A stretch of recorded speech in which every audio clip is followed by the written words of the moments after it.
প্রকৃতিকে ভালোবাসতে শিখুন। আমার যে পেত্তাটা সেখানে ফল কাটে, যে বাগানটা, সেই বাগানে একটি ফুলের গাছ আছে। তো কোম্পানি আমাকে বলছিল এগুলো কাটা পরিষ্কার করে দাও, জঙ্গল, তোমার কাজ করতে অসুবিধা হবে। তো আমি কাটি না এই কারণেই যে গাছগুলোতে অনেক সুন্দর সুন্দর ফুল ওঠে, আর আমার কাজটাও অনেক ভালো লাগে এই জায়গাতে। তো তাই এই গাছগুলো আমি কাটি না। আর এটার যে ঘ্রাণটা অনেক সুন্দর। তো প্রিয় দর্শক, এরকম সুন্দর সুন্দর গাছ গাছালি আপনারা প্রকৃতি থেকে কাটা ফেলে দিবেন না, কারণ প্রকৃতিকে বাঁচানোর দায়িত্ব হলো আমাদের। সর্বোচ্চ জ্ঞানী, উত্তম ব্যক্তি হলো মানব জাতি, যা আমরা মানুষ।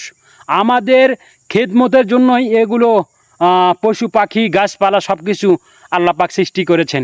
এই গাছে অক্সিজেন পাস করে, তারপরে আমরা এই দুনিয়াতে জীবিত আছি। তো আমরা সবসময় খেয়াল রাখবো আমাদের দ্বারা যাতে প্রকৃতির কোনো ক্ষতি না হয়।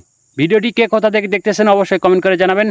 আর এরকম ভালো ভালো ভিডিও পাওয়ার জন্য আমার পেজটি ফলো দিয়ে পাশে থাকবেন। ভালো থাকবেন। আল্লাহ হাফেজ।